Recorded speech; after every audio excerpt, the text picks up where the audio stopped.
ओम शांति। आज है 15 अक्टूबर 2021 के ईश्वरीय महावाक्य। पहले सुनते हैं मुरली के मुख्य पॉइंट्स। बाबा ने कहा, जब तक जीते रहो तब तक बाप को याद करते रहो। याद से ही तुम्हारे जन्म जन्मांतर के पाप कटेंगे और आत्मा पर जो कट चढ़ी हुई है वह भी निकल जाएगी। भगवान उवाच, मैं तुमको राजाओं का राजा बनाता हूँ, तो बच्चों को श्रीमत पर चलना चाहिए। यह पढ़ाई भी नई है और पढ़ाने वाला भी। फिर कहा, सबको प्यार से बैठ यही समझाओ कि हमको डायरेक्ट भगवान समझाते हैं। अब सभी को वापस घर जाना है। इस पुरानी दुनिया का महाविनाश सामने खड़ा है। जैसे बाप शांति के सागर हैं, प्यार के सागर हैं, ऐसा ही बच्चों को बनाते हैं।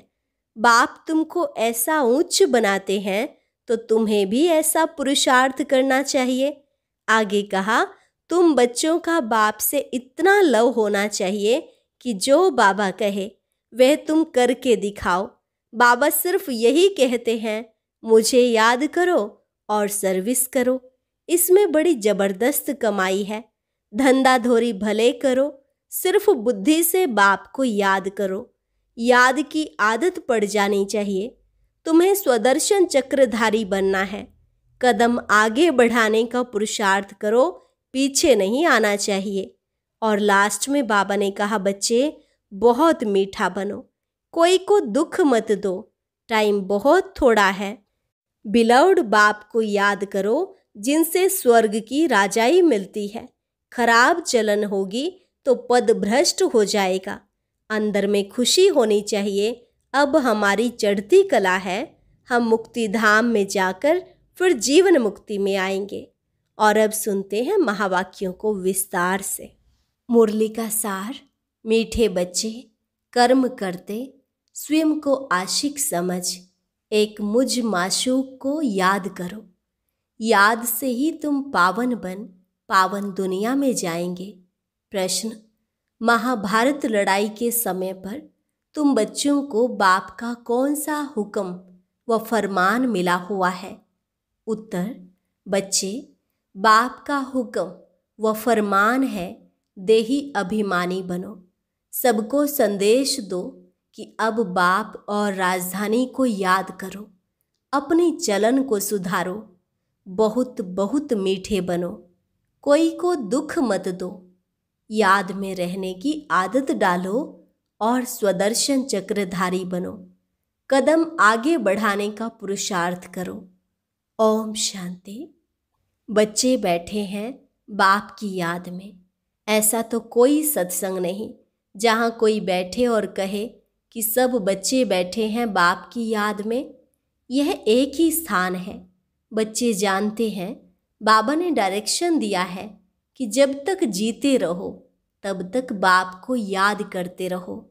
यह पारलौकिक बाप ही कहते हैं, हे बच्चों, सब बच्चे सुन रहे हैं। न सिर्फ तुम बच्चे परंतु सभी को कहते हैं, बच्चे बाप की याद में रहो तो तुम्हारे जन्म जन्मांतर के जो पाप है जिसके कारण कट चढ़ी हुई है वह सब निकल जाएगी और तुम्हारी आत्मा सतो प्रधान बन जाएगी। तुम्हारी आत्मा असुल थी ही सतो प्रधान, फिर पार्ट बजाते बजाते तमो प्रधान बन गई है। यह महावाक्य बाप के सिवाय कोई कह ना सके। लौकिक बाप के करके 2-4 बच्चे होंगे, उन्हों को कहेंगे राम राम कहो या पतित पावन सीताराम कहो, अथवा कहेंगे श्री कृष्ण को याद करो। ऐसे नहीं कहेंगे, हे बच्चों अब मुझ बाप को याद करो। बाप तो घर में है, याद करने की बात ही नहीं। यह बेहद का बाप कहते हैं जीव की आत्माओं को। आत्माएं ही बाप के सामने बैठी हुई हैं। आत्माओं का बाप एक ही बार आते हैं। 5000 वर्ष के बाद आत्माएं और परमात्मा मिलते हैं।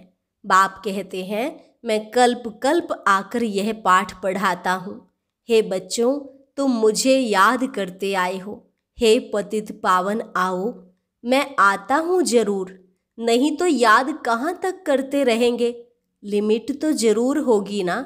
मनुष्यों को यह पता नहीं है कि कलयुग की लिमिट कब पूरी होती है। यह भी बाप को ही बताना पड़े। बाप बिगड़ तो कोई कहेंगे नहीं कि हे बच्चों मुझे याद करो। मुख्य है ही याद की बात। रचना के चक्र को भी याद करना बड़ी बात नहीं है। सिर्फ बाप को याद करने में मेहनत लगती है। बाप कहते हैं आधा कल्प है भक्ति मार्ग, आधा कल्प है ज्ञान मार्ग।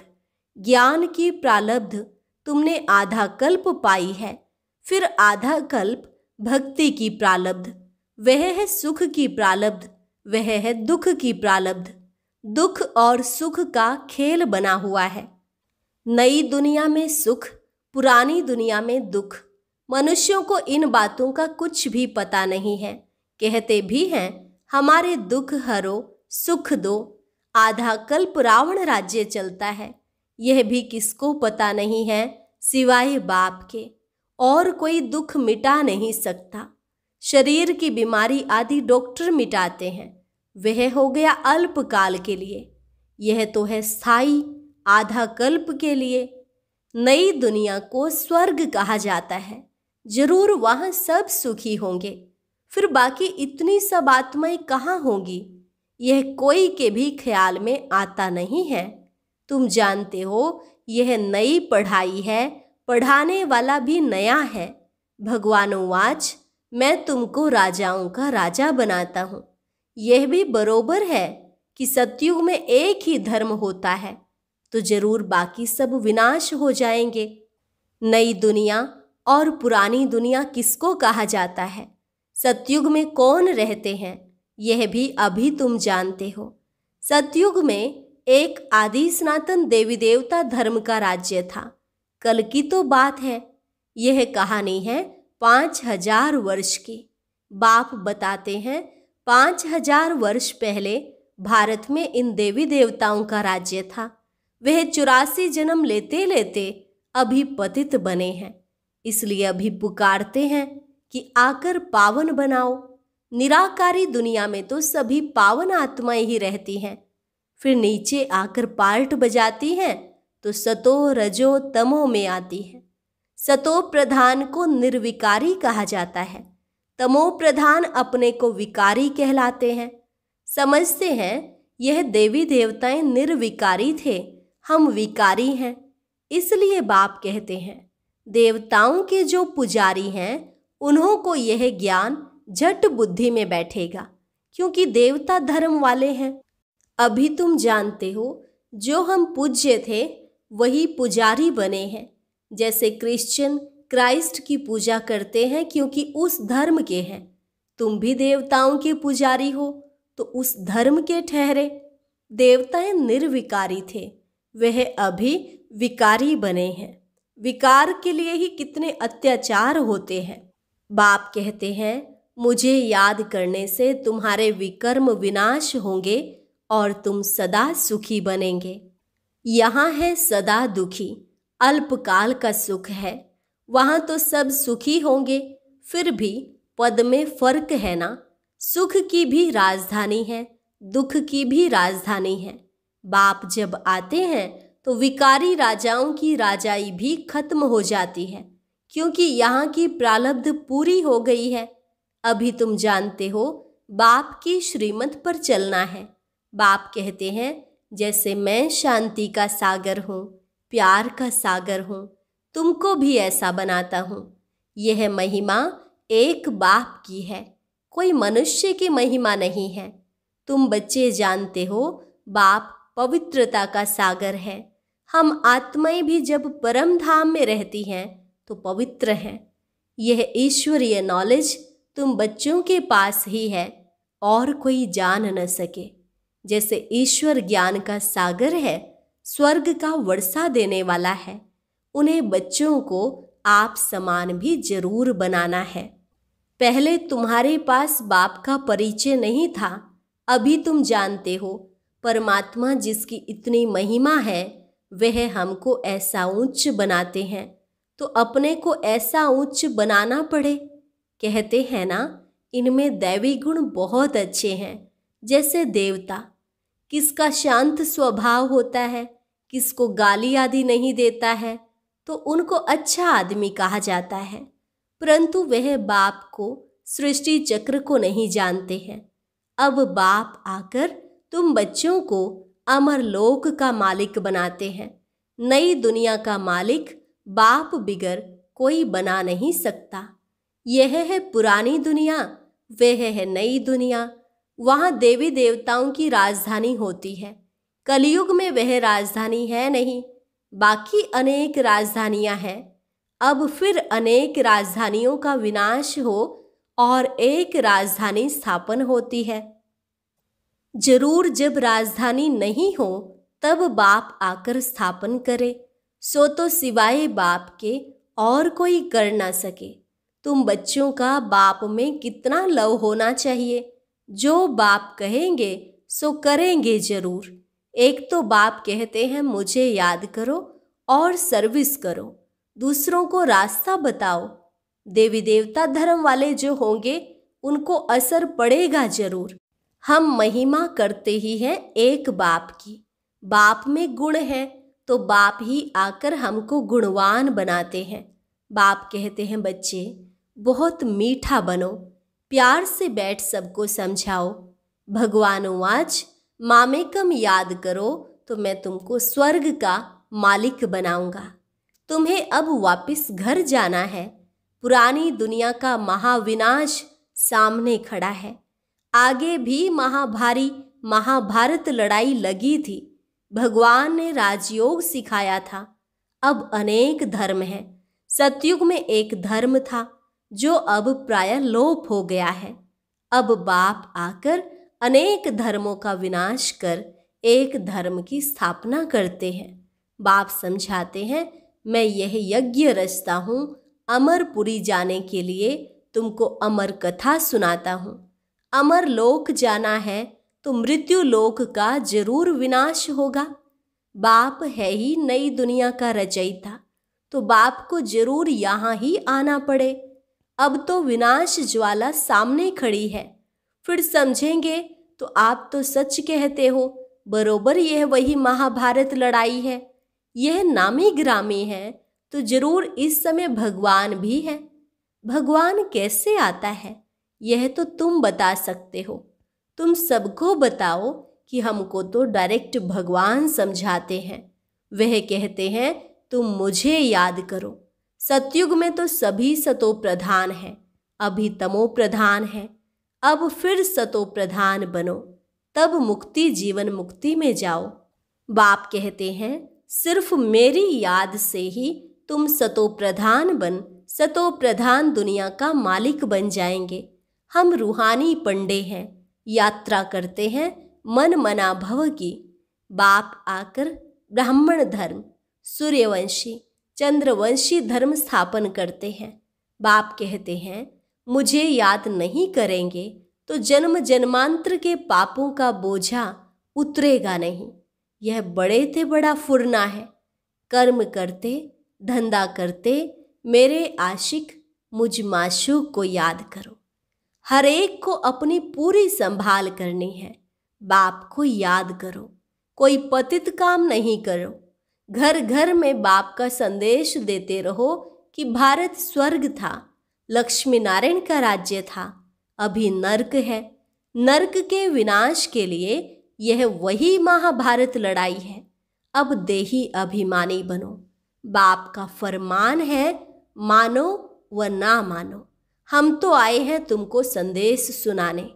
बाप का हुक्म है सबको संदेश सुनाओ। बाप से पूछते हैं कौन सी सर्विस करें। बाबा कहते हैं संदेश देते रहो। बाप को याद करो, राजधानी को याद करो। अंतमति सो गति हो जाएगी। मंदिरों में जाओ, गीता पाठशालाओं में जाओ। आगे चलकर तुमको बहुत मिलते रहेंगे। तुमको उठाना है देवी देवता धर्म वालों को। बाप समझाते हैं बहुत बहुत मीठे बनो। खराब चलन होगी तो पद भ्रष्ट हो जाएगा। कोई को दुख मत दो, टाइम बहुत थोड़ा है। बिलौड बाप को याद करो जिससे स्वर्ग की राजाई मिलती है। कोई की मुरली नहीं चलती तो सीढ़ी के चित्र के सामने बैठ सिर्फ ये ख्याल करो, ऐसे ऐसे हम जन्म लेते हैं, ऐसे चक्र फिरता रहता है, तो आपे ही वाणी खुल जाएगी। जो बात अंदर आती है वह बाहर जरूर निकलती है। याद करने से हम पवित्र बनेंगे और नई दुनिया में राज्य करेंगे।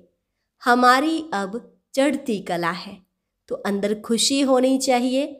हम मुक्ति धाम में जाकर फिर जीवन मुक्ति में आएंगे। बड़ी जबरदस्त कमाई है। धंधा धोरी भले करो, सिर्फ बुद्धि से याद करो।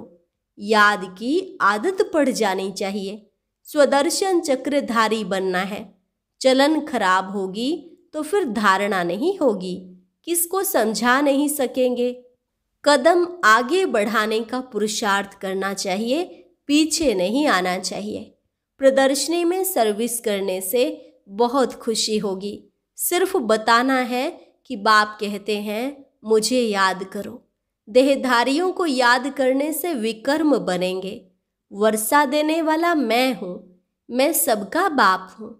मैं ही आकर तुमको मुक्ति जीवन मुक्ति में ले जाता हूँ। प्रदर्शनी मेले में सर्विस करने का बहुत शौक होना चाहिए। सर्विस में अटेंशन देना चाहिए। आपे ही बच्चों को ख्यालात आने चाहिए। अच्छा, मीठे मीठे सिके लधे बच्चों प्रति माता पिता बाप दादा का याद प्यार और गुड मॉर्निंग। रूहानी बाप की रूहानी बच्चों को नमस्ते। रूहानी बच्चों की रूहानी बाप दादा को नमस्ते नमस्ते, गुड मॉर्निंग। धारणा के लिए मुख्य सार। पहली पॉइंट, एक बाप में ही पूरा लव रखना है। सबको सच्चा रास्ता बताना है। धंधा आदि करते अपनी पूरी संभाल करनी है। एक की याद में रहना है। दूसरी पॉइंट, सर्विस करने का बहुत बहुत शौक रखना है। अपनी चलन को सुधारना है। स्वदर्शन चक्रधारी बनना है। वरदान, करण करावनहार की स्मृति द्वारा सहज योग का अनुभव करने वाले सफलता मूर्त भव। करण करावनहार की स्मृति द्वारा सहज योग का अनुभव करने वाले सफलता मूर्त भव। कोई भी कार्य करते यही स्मृति रहे कि इस कार्य के निमित्त बनाने वाला बैकबोन कौन है। बिना बैकबोन के कोई भी कर्म में सफलता नहीं मिल सकती। इसलिए कोई भी कार्य करते सिर्फ यही सोचो कि मैं निमित्त हूँ, कराने वाला स्वयं सर्वसमर्थ बाप है। यह स्मृति में रख कर्म करो तो सहज योग की अनुभूति होती रहेगी। फिर यह सहज योग वहाँ सहज राज्य कराएगा। यहाँ के संस्कार वहाँ ले जाएंगे। कार्य करते हुए कौन सी स्मृति रहे? मैं निमित्त हूँ, कराने वाला स्वयं सर्वसमर्थ बाप है। स्लोगन, इच्छाएं परछाई के समान है। आप पीठ कर दो तो पीछे पीछे आएंगी। इच्छाएं परछाई के समान है। आप पीठ कर दो तो पीछे पीछे आएंगी। अच्छा, ओम शांति। आज बहुत सुंदर लाइव प्रोग्राम चल रहा है। उसे देखने के लिए ऊपर दिए गए बॉक्स को टच करें।